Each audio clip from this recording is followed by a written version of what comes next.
quando não garantimos estabilidade das regras, não há reabilitação sem estabilidade das regras. Portanto, quando os governos centrais, os governos regionais, os governos municipais não garantem estabilidade de regras para investimentos de médio prazo, não há investimentos. Não se pode pedir a um investidor que invista num projeto em que ninguém lhe dá nenhuma estabilidade para o seu investimento. A primeira grande medida de incentivo a uma reabilitação urbana é um processo expedito de aprovação dos projetos. 2 meses, 3 meses, 1 mês, há quem faça no mês. Precisamos de fazer no mês, 2 meses. Em 2 meses apresentou, está decidido. Sim, não. Não, não faz, sim, faz. E acabou. Agora, tentar fazer reabilitação urbana, não é bem assim, não pode fazer. Faça assim, agora não é assim, agora não há reabilitação urbana, é uma brincadeira. E a segunda questão é planeamento. Nós andamos a fazer uma experiência há muito tempo que é viver sem planeamento. Enfim, experimentem andar de avião sem planeamento, para ver se aterram. O mesmo nos acontece na reabilitação urbana e noutras atividades. Uma empresa que não planeia a produção, que não planeia, digamos, a sua atividade, enfim, sabe-se o destino que tem. Porque é que uma cidade que não planeia o seu urbanismo, que não planeia a sua mobilidade, que não planeia, vai correr bem a vida. Portanto, a reabilitação é, obviamente, um desafio muito importante desse ponto de vista. Como modalidade de negócio, como investimento interessante, eu só chamava a atenção para 2 coisas. Há muita gente que já te falou de manhã, que vai falar à tarde. Eu só gostava de chamar a atenção para uma dificuldade que pode ser transformada em oportunidade. Como sabem, nós temos uma situação calamitosa do ponto de vista do endividamento. Do Estado, mais conhecido, mas das famílias e das empresas. As famílias estão ultra endividadas.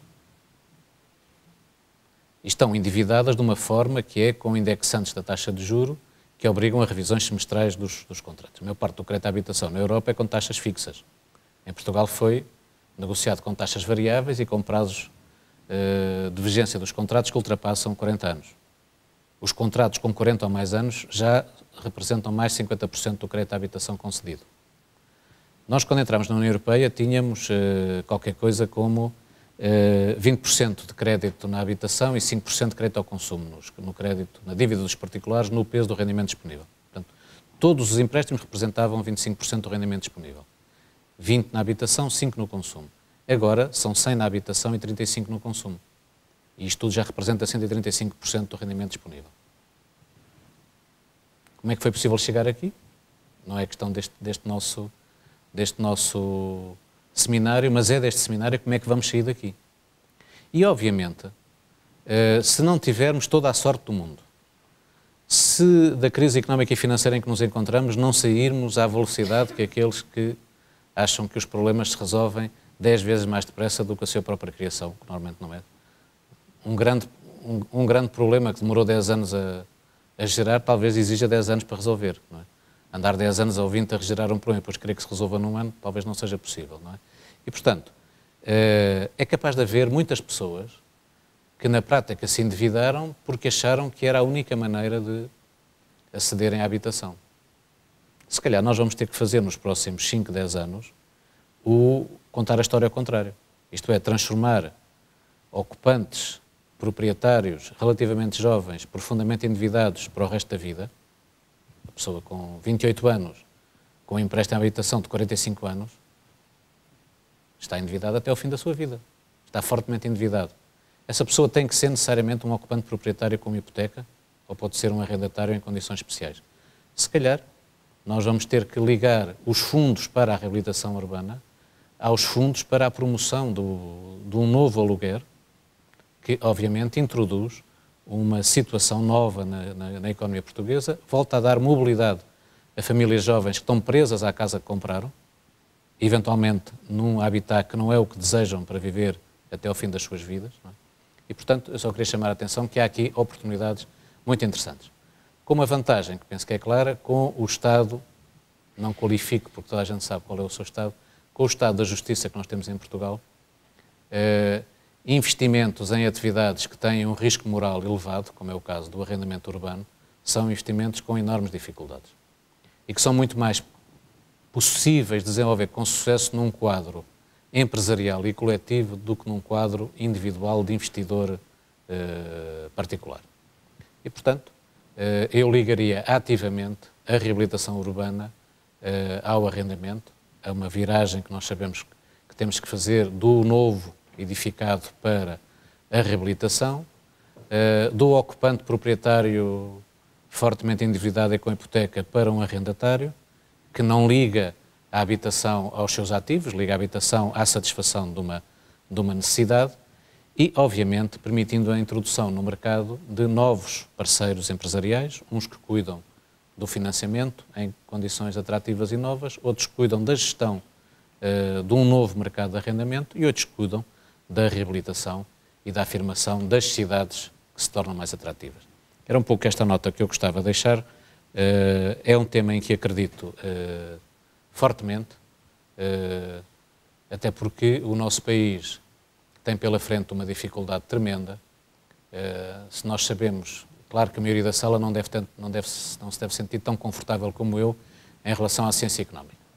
Admito que não se sintam e que estejam relativamente pouco entusiasmados com aquilo que a ciência económica tem para oferecer.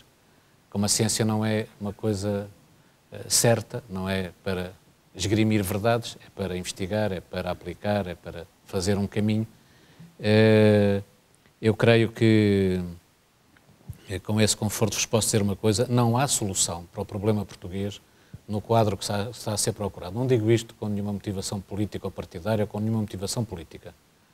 Não é possível começar nenhum curso de macroeconomia a sério, macroeconomia avançada, sem explicar aos alunos que não se pode, tendo um déficit externo de 10%, um déficit público de 10% e uma taxa de desemprego de 10%, ou se não quiserem 9, 8 ou 7, como quiserem, tendo isso ao mesmo tempo, não é possível resolver esse problema com a política orçamental. Só com a política orçamental podem resolver um dos problemas, agravando os outros dois. E, portanto, não vale a pena teimar, não vale a pena pedir que aconteça não sei o quê. Nós temos de ter uma escada que descemos, que é a escada do déficit público, que é a escada do descontrole das contas públicas, que é a escada do endividamento excessivo das empresas e das famílias.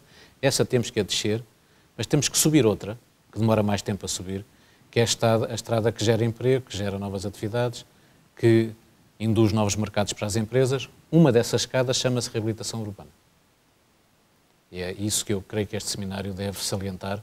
É uma escada que tem oportunidades de inovação empresarial, de prémio às empresas que inovaram e são capazes de trazer ao mercado produtos que permitem fazer reabilitação bem feita e não necessariamente mais cara do que a construção nova. Em certos aspectos sabemos que é mais cara, em outros não necessariamente, tem que ser mais barato, porque estamos a reabilitar, não estamos a construir de raiz.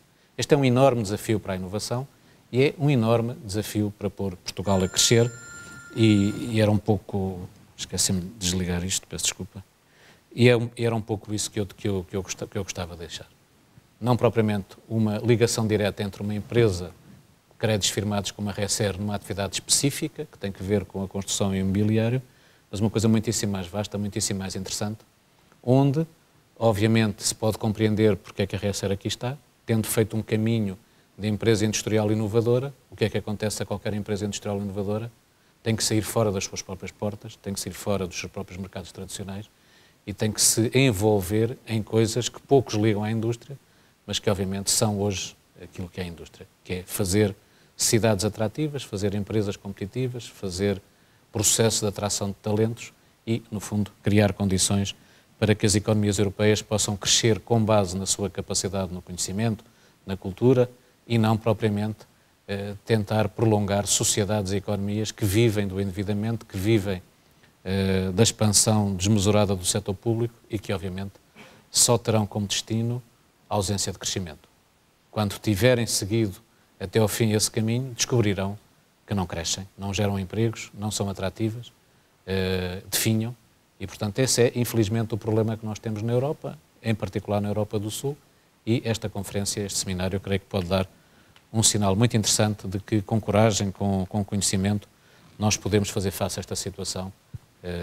Só exige mudar muitas coisas no nosso modelo de governo, que uns consideram que são mais difíceis do que mudar outras. Eu considero que é mais fácil mudar modelos de governo e instituições do que propriamente mudar outras coisas. Acabei de apresentar à Câmara Municipal de Lisboa um estudo pouco popular, não é? Visa reduzir o número de freguesias, criar um governo de cidade equilibrado à dimensão e eliminar muita coisa que não serve rigorosamente para nada e que só impede que se façam as coisas à sua dimensão. Obviamente, a ideia que eu tenho é que este estudo, que será apoiado por alguns setores com responsabilidade política, será fortemente criticado por outros, porque Lisboa, com 53 freguesias, uma com menos de 400 habitantes e outra com mais de 60 e tal mil habitantes, está muito melhor do que uma Lisboa organizada, com poucas freguesias, onde se possa estar a prestar os serviços que os cidadãos querem de capilaridade e, ao mesmo tempo, a tomar as decisões certas à escala certa. Tudo isto parece sempre muito complicado em Portugal e, obviamente, os custos em termos de impostos, em termos de taxas, em termos de ineficiências, em termos de infelicidade para as pessoas, vão crescendo. Talvez seja tempo de encontrar, na mudança institucional, uma das outras jazidas que nós precisamos para ter futuro. Na reabilitação, isso é decisivo. Sem parcerias efetivas, sem uma colaboração na decisão a tempo e horas, não há projetos de reabilitação que possam ser levados à prática. Muito obrigado pela vossa atenção.